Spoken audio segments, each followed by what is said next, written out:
Hello दोस्तों, तो आज की इस वीडियो में मैं तुम सभी लोगों के लिए अपनी एक छोड़ी हुई सीरीज को दोबारा से कंटिन्यू करने वाला हूँ। अगर तुम सभी लोगों ने इसके पिछले पार्ट नहीं देखा हुआ तो लिंक डिस्क्रिप्शन में है, जल्दी जल्दी जाकर पहले वो देख लो। तो एपिसोड की शुरुआत में हमें उसी प्लाडीन के छोड़े हुए स्पेयर को दिखाया जाता है, जो कि काफी ज्यादा तेजी से क्लोड को छीनने के बाद दोबारा से उसी प्लाडीन वॉरियर के हाथ में चला गया था। और अपने सामने पड़े हुए क्लोड के मरते हुए जिस्म को देखकर लूका के जहन में क्लोड की प्रीवियस मेमोरी आने लगती है कि किस तरह वो उसे कह रहा था कि वो उसे अपने सिस्टर से मिलवाएगा, और अब उसके जिस्म के 2 टुकड़े हो चुके हैं, जिसे देखकर लूका काफी ही ज्यादा डरा हुआ होता है एंड क्लोड की तरफ देखते हुए अपने मन में सोच रहा होता है, मुझे लगा कि मैं उस स्पेयर को आता हुआ देख लूंगा, लेकिन अब मेरे सामने ही क्लोड मरा हुआ पड़ा है। और जब जैसे ही लूका प्लाडीन वॉरियर की तरफ देखकर उसके स्पेयर की ट्राजेक्टरी को मालूम करने की कोशिश करने लगता है, तो उसकी मैकेनिकल आई उसके स्पेयर की ट्राजेक्टरी को नाप ही नहीं पा रही थी और बार बार उसे एरर शो कर रही होती है, जिस चीज को देखकर लूका और भी ज्यादा डर जाता है और फिर से अपने मन में सोचने लगता है, मैकेनिकल आई काम क्यों नहीं कर रही। और फिर इसी के साथ उस प्लाडीन वॉरियर पर कुछ लोगों ने अटैक किया, जो अटैक्स अनफॉर्चुनेटली उस प्लाडीन वॉरियर की शील्ड को भी ब्रेक नहीं कर पाते, जो कि कोई और नहीं बल्कि इले और उसके साथी ही होते हैं, जिन सभी को थोड़ी देर पहले लूका ने भागने को बताया था। लेकिन वो सभी के सभी लोग दोबारा से लूका की तरफ भागते हुए कह रहे थे, लूका वहाँ पर खड़े मत रहो, हमें उसके साथ फाइट करनी होगी। जिस पर लूका, जो कि काफी ज्यादा घबराया हुआ होता है, वो भी अपने मन में सोचने लगता है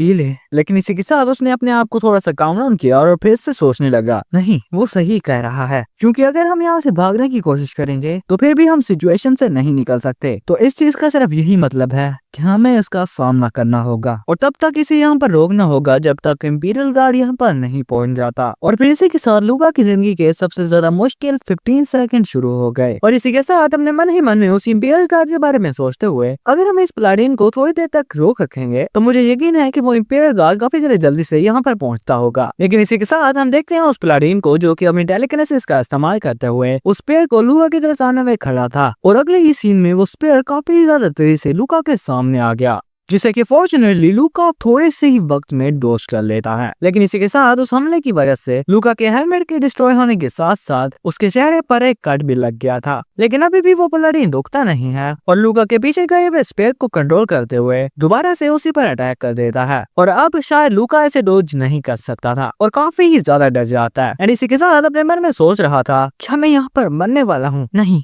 ऐसा नहीं हो सकता, मुझे इस मॉन्स्टर के अगेंस्ट कुछ सेकंड्स तो होल्ड ऑन करना ही होगा। लेकिन इसी के साथ हम देखते हैं उसके मन में कैप्टन हैमिलस की सभी बातें आने लगती हैं कि उसने चिंग चिंग का सबको बताया था कि जिस वक्त तुम अपने एनिमी से डर के उसके पीछे पीठ करके भागना शुरू कर दोगे तो तुम्हारा एनिमी तुम्हें काफी ज्यादा आसानी से मार सकता है, क्योंकि अगर तुम्हारी जगह तुम्हारा एनिमी इस तरह भाग रहा होता तो तुम भी इसी तरह करते। तो हमें इंपीरियल गार्ड में किसी भी वीकलिंग की जरूरत नहीं है। कैप्टन हैमिलस की ये बातें याद आते ही लूका काफी ज्यादा तेजी से पीछे की तरफ मुड़ता है और अपनी स्वॉर्ड का इस्तेमाल करते हुए उस प्लाडीन के उस स्पेयर को ब्लॉक कर लिया, और उस स्पेयर के रिपेल आने की वजह से वहाँ पर एक छोटा सा विस्फोट हो गया। लेकिन इसी के साथ हमें लूका की टूटी हुई स्वॉर्ड को नीचे की तरफ गिरते हुए दिखाया जाता है और फिर दोबारा से लूका की तरफ लाया जाता है, जो कि काफी ज्यादा जोर जोर से हाँफते हुए अपने मन ही मन में कह रहा होता है, मैं अपने हाथ को यूज नहीं कर पाऊंगा। लेकिन इसी के साथ साथ मैं उस स्पेयर को रोकने में कामयाब हो गया और फिर काफी ज्यादा परेशान होते हुए मुझे नेक्स्ट अटैक के लिए प्रिपेयर होना होगा। लेकिन इसी के साथ हम उस प्लाडीन को देखते हैं, जो कि अपनी तलवार पर हाथ रख के खड़ा होता है, जिसे देखकर लूका काफी ज्यादा घबरा जाता है। लेकिन इसी के साथ हम देखते हैं कि उस प्लाडीन ने लूका की तरफ अपने स्लैशेस रिलीज कर दिए, जो कि लूका के एक हाथ को काटते हुए पीछे चले गए। उसके पीछे वाले सभी के सभी साथियों को टुकड़े टुकड़े कर दिया और पीछे की तरफ लूका के टुकड़े टुकड़े होने वाले साथियों में इले भी होता है, जिस चीज की वजह से लूका काफी ज्यादा घबरा जाता है और अपने मन में ये सोचते हुए वो मुझे टारगेट नहीं कर रहा, जोर से इले को आवाज लगाता है। लेकिन अगले ही सीन में वो प्लाडीन वॉरियर काफी ज्यादा जल्दी से लूका के सामने आ गया, जिसे देखकर पहले तो लूका काफी ज्यादा घबरा जाता है, लेकिन इसी के साथ काफी ज्यादा गुस्सा भी हो गया और हमें दिखाया जाता है कि वो प्लाडीन वॉरियर लूका को मारने वाला है, लेकिन लूका भी उसके अटैक को काउंटर करने के लिए बिल्कुल तैयार है। और फिर यहाँ पर ये सीन कट हुआ और फिर दूसरी तरफ कहीं हमें उस इंपीरियल गार्ड को दिखाया जाता है, जिसने कि अपनी बॉडी में लगे हुए जेट ऑन कर लिए थे ताकि काफी ज्यादा देरी से लूका और उसके साथियों की तरफ पहुंच सके। और हम देखते हैं कि सच में वो काफी ही ज्यादा देरी से इतने बड़े सफर को कुछ ही सेकंड्स में पार कर लेता है और काफी ज्यादा देरी से लूका और उस प्लाडीन वॉरियर के पास पहुंच गया, जो कि एक दूसरे के साथ क्लैश करने ही वाले थे। लेकिन इससे पहले कि दोनों एक दूसरे से टकरा पाते, वो इंपीरियल गार्ड उस प्लाडीन वॉरियर की मुंडी को पकड़कर अपने साथ घड़ीसते हुए काफी ज्यादा आगे ले गया और इस चीज को देखकर लूका काफी ही ज्यादा हैरान हो जाता है और वो इंपीरियल गार्ड प्लाडीन वॉरियर को जमीन पर स्लैम करने के बाद भी नहीं रुकता और अपने जेट को ऑन करने के बाद काफी ज्यादा तेजी से उसे जमीन में घड़ीसने लगता है और इसी के साथ अपनी गल निकाल कर उसे काफी ज्यादा बार शोर भी कर दिया और फिर काफी ज्यादा तेजी से उसे जमीन के साथ घड़ीसते घड़ीसते उस आर्केन साइड पर मौजूद पिलर में जाकर भिड़ा दिया, जिसकी वजह से वहाँ पर एक विस्फोट हो जाता है और उस चीज की वजह से वो पिलर भी कांप रहा था, जिस चीज को वहाँ पर खड़ा लूका भी काफी ज्यादा हैरान और परेशान होकर देख रहा था और काफी ज्यादा हैरान होकर देख रहा होता है कि उस साइड से कौन आने वाला है, क्योंकि उस इंपीरियल गार्ड की हार और जीत लूका के लाइफ एंड डेथ को डिसाइड करने वाली थी और हमें दिखाया जाता है कि उस तरफ से आने वाला इंपीरियल गार्ड ही होता है, जिसे देखकर लूका काफी ज्यादा जोर से चिल्लाता है कि मैं जिंदा हूँ। मगर इसी के साथ हम उस इंपीरियल गार्ड की तरफ देखते हैं जिसके पीछे वो पलाडीन वॉरियर दोबारा से खड़ा हो गया था, लेकिन वो इंपीरियल गार्ड भी लड़ने के लिए बिल्कुल ही तैयार था, यानी कि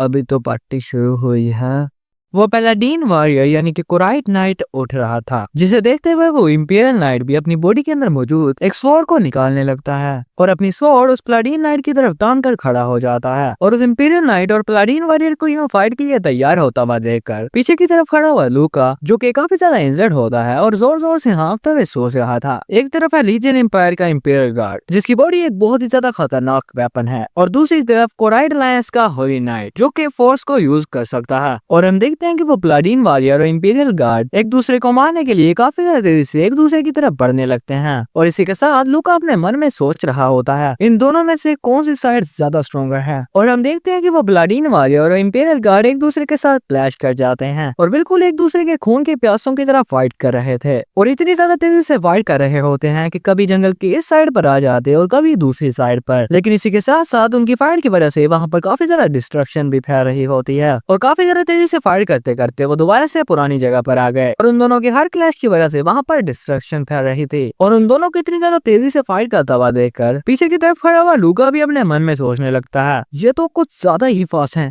यहाँ तक कि मैं अपनी मैकेनिकल आई का इस्तेमाल करते हुए भी इनके वेपन्स की स्पीड को ट्रैक नहीं कर पा रहा। क्या किसी इंपीरियल गार्ड की फुल पोटेंशियल पावर इस तरह की होती है? और फिर दोबारा से उनकी फाइट की तरफ देखते हुए, जिसकी वजह से काफी ज्यादा तबाही मच रही थी, अपने मन ही मन में कहने लगा मैं दुआ करता हूँ बस इंपीरियल गार्ड ही जीतना चाहिए। और उन दोनों की फाइट में कभी इंपीरियल गार्ड जीतता हुआ दिखता और कभी पैलाडीन वॉरियर। लेकिन हम देखते हैं कि जब एक बार फिर से वो दोनों एक दूसरे के साथ क्लैश करने वाले होते हैं, तभी वो इंपीरियल गार्ड उस पैलाडीन वॉरियर की मुंडी को पकड़ लेता है और उसकी मुंडी को पकड़ने के बाद अपने आर्म में मौजूद जेट को ऑन किया और काफी ही ज्यादा जोर से उसके सर को दबाने लगता है। और जैसे ही वो पैलाडीन वॉरियर थोड़ा सा हिलना बंद करता है तो वो इंपीरियल गार्ड अपनी पकड़ ढीली कर देता है। लेकिन इसी के साथ हम देखते हैं कि वो पैलाडीन वॉरियर अपने हाथ से टेलीकिनेसिस पावर को इस्तेमाल कर रहा था और पीछे की तरफ हमें लूका के पास मौजूद उस पैलाडीन वॉरियर के स्पेयर को दिखाया जाता है, जिस स्पेयर में से अचानक से एनर्जी निकलना शुरू हो गई, जिस चीज को देखकर लूका काफी ही ज्यादा डर जाता है। और तभी नरेटर हमें बताने लगता है उसी वक्त लूका के जहन में एक बात तोड़ी, जिस बारे में इंपीरियल गार्ड को कोई आइडिया नहीं था कि उस स्पेयर की स्पीड और पावर जो कि लूका ने एक्सपीरियंस की थी, वो इंपीरियल गार्ड उसके खिलाफ रिएक्ट करने के भी अनेबल होगा। खैर लूका उस इंपीरियल गार्ड के बारे में इस वजह से चिंता है क्योंकि उसके सामने ही उस स्पेयर की वजह से ग्लोड मारा गया था। और फिर दोबारा से स्टोरी लाइन की तरफ लाया जाता है जहाँ पर लूका काफी ज्यादा घबराते हुए अपने मन में सोच रहा था शिट, अगर इंपीरियल गार्ड मारा गया तो फिर मैं भी नहीं बच पाऊंगा, तो मुझे कुछ ना कुछ करना होगा। और हम देखते हैं जैसे ही वो स्पेयर जमीन से निकलकर उस पैलाडीन वॉरियर की तरफ जा रहा था, लेकिन तभी लूका अपना पैर उस स्पेयर के सामने ले आता है और उस स्पेयर की ताकत इतनी ज्यादा होती है कि लूका के पाँव को टूटने में एक सेकंड भी नहीं लगता। अपने पैर को गंवाने के बाद भी लूका काफी ज्यादा इंटेंस होकर अपने मन में कह रहा था प्लीज उस स्पेयर को मिस कर लेना। और हम देखते हैं कि जैसे ही वो स्पेयर उस इंपीरियल गार्ड के पास पहुंचा था तो उस पैलाडीन वॉरियर ने इंपीरियल गार्ड की बॉडी के साथ अटैच स्वॉर्ड को पकड़ लिया और इसी के साथ अपने दूसरे हाथ से उस इंपीरियल गार्ड के दूसरे हाथ को भी पकड़ लिया, जिस हाथ का इस्तेमाल करते हुए उस इंपीरियल गार्ड ने पैलाडीन वॉरियर की मुंडी को पकड़ा हुआ था। और इससे पहले कि वो स्पेयर इंपीरियल गार्ड को लग पाता, वो अपने दूसरे हाथ को पैलाडीन वॉरियर से छुड़ा लेता है और अपनी काफी ज्यादा ताकत का इस्तेमाल करते हुए उस इंपीरियल गार्ड के मुंह पर एक जोरदार मुक्का झड़ दिया। और हम देखते हैं कि उनके इस क्लैश की वजह से वहाँ पर एक जोरदार धमाका हो गया था और फिर से लूका की तरफ लाया जाता है, जो कि टूटी फूटी हालत में वहाँ पर उखड़ी उखड़ी सांसें लेते हुए अपने मन में सोच रहा होता है अभी क्या हुआ,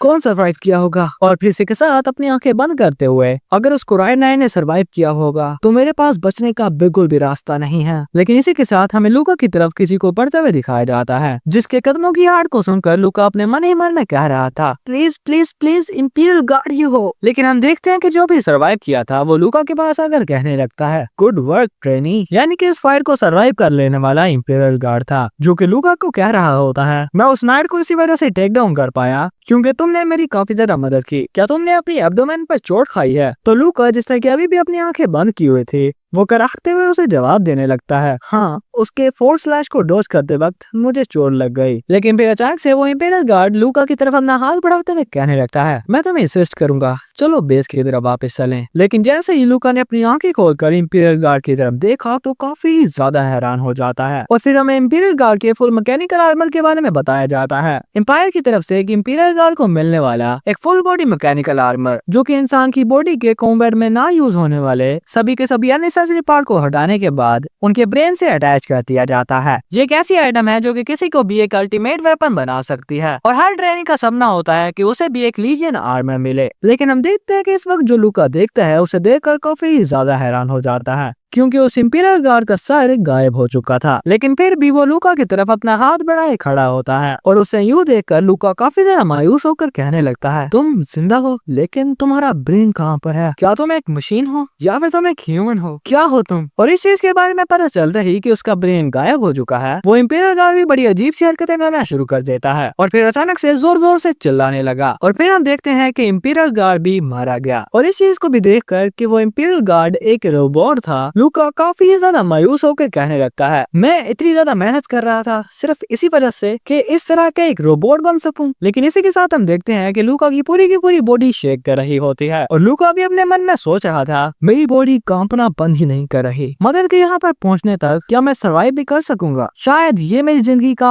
आखिरी समय है। लूका अपने मन में ये सब कुछ सोच रहा था, लेकिन तभी अचानक से उसके पास कोई आ गया जो कि लूका का नाम लेते हुए कहने लगता है, लूका, मुझे काफी ज्यादा खुशी है कि तुम अभी जिंदा हो। और उस पर्सन की तरफ देखते हुए लूका भी काफी ज्यादा हैरान होकर कह रहा था, इले, तुम भी सरवाइव कर गए? तो इले उसे जवाब देता है, हाँ, लेकिन मेरी कंडीशन भी काफी ज्यादा खराब है। और फिर लूका के पूछने पर कि दूसरे लोगों का क्या, तो इले उसे बताता है कि वो सभी लोग मारे गए। और फिर हम देखते हैं कि इले लूका के पास ही बैठकर उसे पूछ रहा था, तुम्हारे जख्म कैसे हैं? तो लूका उसे बताता है, मुझे लगता है कि मैं बहुत जल्द मारने वाला हूँ। इले, वैसे तुम आगे क्या करने वाले हो? जिस पर इले काफी ज्यादा हैरान हुआ और कुछ नहीं कहता। लेकिन अभी भी लूका उसे कह रहा था, अपने इर्द गिर्द देखो, जिस तरह की तुम जिंदगी चाहते थे अब तुम वो पा सकते हो। इले, क्या सोच रहे हो? तुम अब आजाद हो सकते हो, तुम यहाँ से कोराइट और बेलाइटो की तरफ जा सकते हो, क्योंकि हमेशा से तुम्हारी यही ख्वाहिश थी कि तुम एम्पायर को लीव कर दो। और काफी ज्यादा फटी पुरानी हालत होने के बावजूद भी उसे कह रहा था, मैं बिल्कुल ठीक हूँ, अगर तुम जाना चाहते हो तो जा सकते हो। लेकिन हम देखते हैं कि लूका की सभी बातें सुनने के बाद इले उसे कुछ नहीं कह रहा होता। लेकिन अभी भी लूका उसे कह रहा था, रीइंफोर्समेंट बहुत जल्द यहाँ पर पहुँचती होंगी और जैसे ही हम उससे मिलेंगे तो हमें एम्पायर में वापस जाना होगा, तो इले जाओ, तुम जा सकते हो। जिस पर इले कुछ भी खाए बगैर खड़ा हो जाता है, जिस पर लूका भी हाँफते हाँफते उससे देखने लगा और फिर इसी के साथ अपने मन में सोचने लगता है कि तुम एक ऐसे बैकग्राउंड से थे जिससे कि फेम और वेल्थ बिल्कुल किसी पीस ऑफ केक की तरह मिल सकती थी, जिस चीज की वजह से एम्पायर का कोई भी सिटीजन तुमसे जेलस होता। लेकिन इले, मैं तुम्हें बिल्कुल भी समझ नहीं पाया, मगर जब तुम अपने ड्रीम्स के बारे में बात करते तो तुम्हारी आंखों में पाई जाने वाली चमक अलग ही लेवल की होती थी। सो मैं आशा करता हूँ कि तुम बिल्कुल उसी तरह जियो जैसा तुम जीना चाहते थे।